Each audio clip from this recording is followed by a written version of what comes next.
नमस्कार। ओम श्री परमात्मने नमः। इंद्रियाणां हि चरतां यत् मनः अनुविद्यते तत् अस्य हरति प्रज्ञां वायुः नावम इव अंभसी।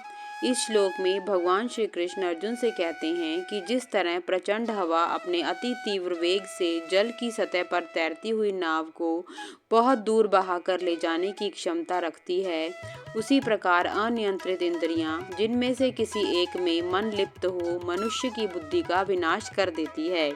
कठोपनिषद में वर्णित है, परांची खानी व्यतृणत स्वयंभू। भगवान ने मनुष्य की 5 इंद्रियों को बाहर अभिमुख बनाया है, इसलिए इंद्रियां बाह्य विषयों की ओर आकर्षित होती रहती हैं। इनमें से कोई एक इंद्री जिसमें हमारा ध्यान अधिक केंद्रित रहता है, वह हमारा विनाश कर सकती है।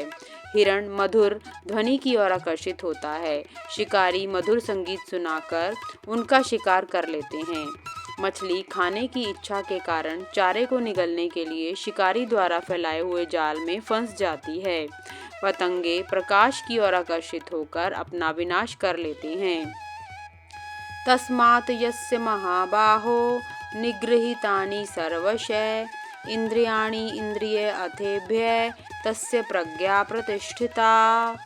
भगवान श्री कृष्ण कहते हैं, हे महाबाहो, जो मानव इंद्रियों व इंद्रियों के विषयों से विरक्त रहता है, वह दृढ़ मन वाला होकर स्थिर बुद्धि प्राप्त करके लोकातीत ज्ञान से युक्त हो जाता है।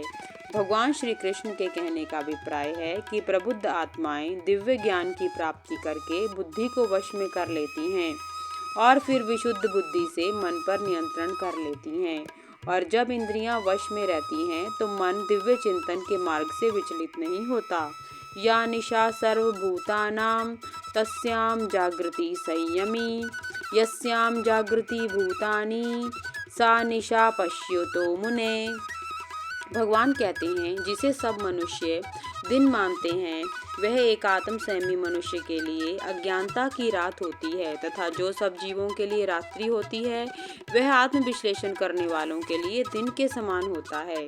भगवान श्री कृष्ण यहाँ दिन रात का विश्लेषणात्मक व प्रतीकात्मक रूप प्रस्तुत करते हुए कहते हैं, और इसका प्रयोग लोग प्राय शाब्दिक अर्थ में करते हैं।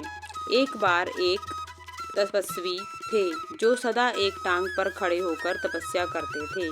उनके शिष्य उन्हें सिद्ध पुरुष मानते थे। वह 35 वर्ष तक सोए नहीं। स्थिरता से खड़े रहने के लिए वे काख पर रस्सी का प्रयोग करते थे। जब उनसे कोई पूछता कि इस कठोर तपस्या का क्या प्रयोजन है, तो वे इसी श्लोक का उदाहरण देते हुए कहते हैं कि जिसे सभी जीव रात्रि समझते हैं, आत्म संयमी के लिए वह दिन है। भगवान कहते हैं कि इंद्रिय विषय भोगों से विरक्त मनुष्य इंद्रिय भोगों को आत्मा के लिए हानिकारक मानते हैं। एक सिद्ध पुरुष के लिए रात्रि वह है जिसे संसारिक लोग दिन मानते हैं।